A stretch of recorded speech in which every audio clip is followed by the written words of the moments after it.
시청자 여러분 안녕하십니까? 즐겁고 행복한 새로운 한 주 맞이하시기 바랍니다. 문재인 대통령은 황교안 대표와 곽상도 전 민정수석 등 자유한국당 세력을 겨냥을 해서 김학기 수사를 지시했습니다. 그런데 이것이 문재인 대통령에게 점점 수렁이 되어가고 있는 형국입니다. 독사라고 하는 여환섭 청주지검장을 수사단장으로 하고 13명의 검사를 붙였습니다마는 문재인 대통령의 칼끝이 과연 어디로 갈 것인가? 저는 이 자유한국당뿐만 아니라 문재인 세력에게도 타격이 있을 가능성이 있다, 이렇게 판단을 합니다. 제가 오늘 문재인 대통령이 빠져들고 있는 김학의 수령 7가지 포인트에 대해서 말씀드리겠습니다. 1번, 황교안의 특검 반격. 황교안 대표의 자유한국당이 특검을 요구하고 나섰습니다. 여환섭 수사단장으로는 못 믿겠다. 그리고 왜 최동욱 당시 검찰총장을 비롯한 이 좌파 쪽 인사들은 다 뺐느냐, 수사 대상에서, 이런 지적이 나오고 있습니다. 특히 여환섭 수사단장에 대해서는 그가 최동욱 검찰총장, 당시 2013년 당시 검찰총장을 맡았던 최동욱 전 총장의 직계 라인이라는 점에서 수사의 공정성이 크게 의심이 되고 있습니다. 2번, 최동욱 전 검찰총장의 혐의는, 시청자 여러분, 김학의 전 법무부 차관과 최동욱 전 검찰총장은 사법시험 동기입니다. 사법시험 동기생들 중에서 선두주자로 치고 나간 사람들이죠. 박근혜 대통령의 초대 검찰총장을 최동욱 총장이 맡았는데, 먼저 김학의 검사장이 검찰총장의 후보로 거론됐다고 합니다.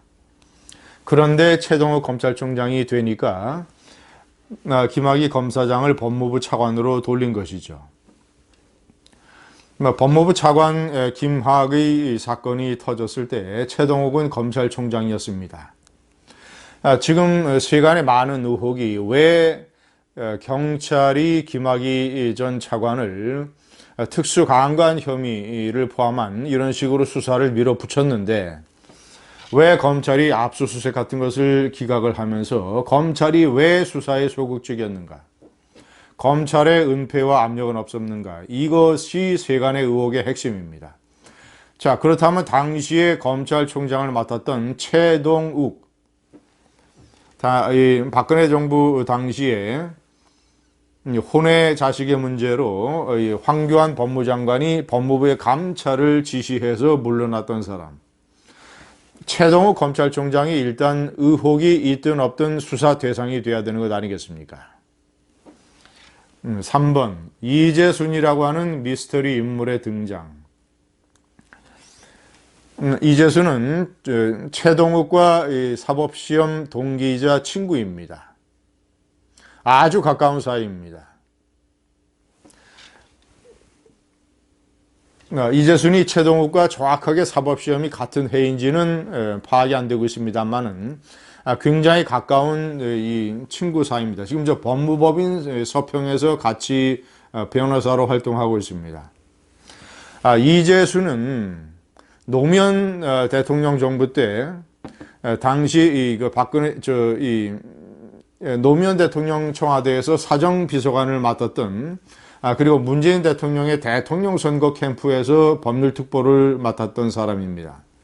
노무현과 문재인의 사람입니다. 그런데 자유한국당의 제보가 들어왔습니다. 이재순 변호사가, 최동욱 변호사와 같은 법무법인 서평에 있는 이재순 변호사가 당시 김학의 전 차관의 변호를 맡았다. 정식으로 변호사 선임계를 냈는지 여부는 파악이 안 되고 있습니다. 그러나 그가 김학의 전 차관의 조사에 같이 입회했다라는 그런 제보가 자유한국당에 들어왔습니다.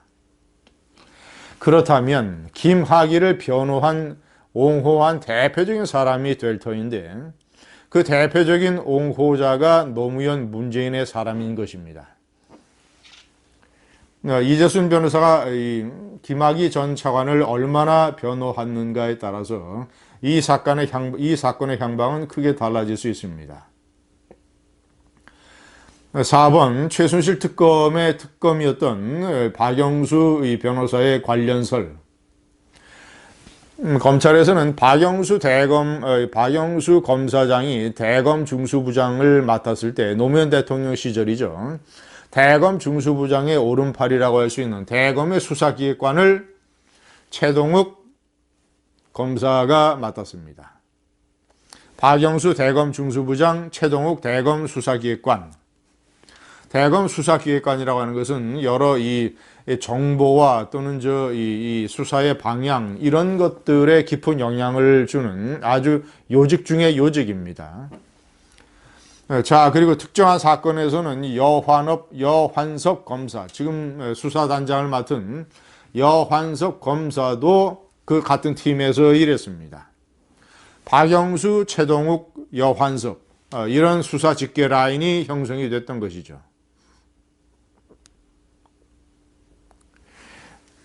자, 5번째, 배신자 조응천의 책임론은 없는가? 문재인 대통령 정권은 2013년 당시에 황교안 법무장관 그리고 곽상도 박근혜 대통령 청와대의 민정수석 이 두 사람을 집중적으로 타깃으로 하고 있습니다. 그러나 곽상도 민정수석의 밑에는 조응천 공직기강 비서관이 있었습니다.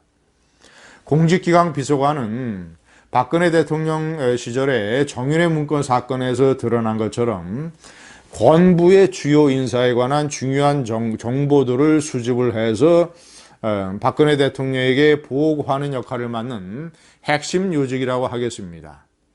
자, 그렇다면 법무부 장관으로 임명되는 김학의 검사장에 대해서 나돌고 있는 여러 가지 풍문이라든가 스캔들 관련 소문 또는 첩보 이런 것을 챙겨야 되는 이 담당자가 청와대 내에서 공직기강 비서관입니다. 그는 과연 그런 일을 제대로 했는가?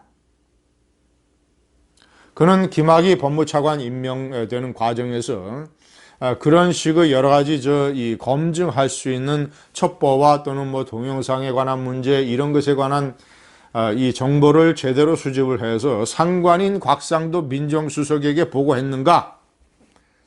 이런 책임론이 집중적으로 제기되는 것입니다. 제가 배신자라고 표현한 것은 박근혜 대통령 청와대의 요직 중의 요직, 핵심 정보를 다 꿰고 있는 공직기강 비서관을 맡았으면서도 그리고 본인이 엉뚱한 찌라시 정보로 박근혜 대통령에게 커다란 타격을 주었음에도 불구하고 나중에 이 좌파 민주당으로 가서 그곳에서 공천을 받고 국회의원이 된 배신자 조응천.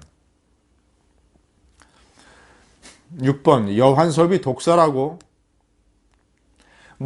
술도 전혀 안 하고 일만 하는 검사고 그리고 특수 분야 이 수사통 검사이기 때문에 독사라고도 불린다고 합니다.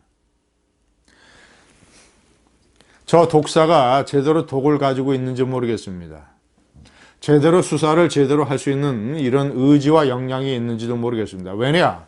이 김학의 사건의 수사 대상이 되는 많은 검찰의 고위직이 여완엽 청주지검장 수사단장이 검사 경력을 쌓으면서 상하 관계를 맺었던 사람들이 많기 때문입니다. 대표적으로 최동욱 변호사가 있지 않습니까? 최동욱 팀에서 여완섭은 여러 차례 수사를 같이 담당했던 것입니다. 그런 그가 독사가 될 수 있겠습니까? 벌써부터 그런 인맥관계로 인해서 그는 사실상 기피 인물이 되어야 마땅합니다. 벌써부터 제가 판단할 때는 수사의 동력이 많이 빠졌다. 자, 마지막 7번. 김학의 전 차관이 거액 뇌물의 혐의가 드러나지 않는다면 지금 대검의 진상조사단은 김학의 사건에 대한 수사 권고를 하면서 특수관관이라든가 이런 이 섹스 스캔들에 관한 부분은 다 빼버리고 뇌물죄에 관한 집중적인 수사를 권고했습니다. 3천만 원 이상의 뇌물을 적어도 10년 안에 받은 것이 드러나야 공소시효 10년을 적용을 할 수 있습니다. 만약에 아주 오래된 뇌물이거나 아니면 공소시효 10년 안에 뇌물이라 하더라도 액수가 작거나 아니면 받은 돈이라 하더라도 구체적인 직무와 관련된 혐의가 없거나 이렇다면 김학의에게 뇌물죄를 씌우는 것은 상당히 어려울 것입니다. 전체적으로 봤을 때 문재인 대통령이 기무사 문건 사건에 관해서 특별수사를 지시한 사건이 나중에 태산명동 서일필 쿠데타 사건도 아니었고 쿠데타 준비 혐의도 없었으며 그 문건은 통상적인 군이 취해야 할 임무에 불과했다라는 점, 이 김학의 사건이 제2의 기무사 태산명동 서일필이 될지 모른다는, 아니면 칼날이 엉뚱한 방향으로 튀어서 문재인 대통령의 이른바 측근 이재순 변호사라든가 아니면 최동욱 변호사라든가 이런 사람들의 책임론으로 불거질 줄 모르겠습니다. 문재인 대통령의 김학의 수롱이었습니다. 감사합니다.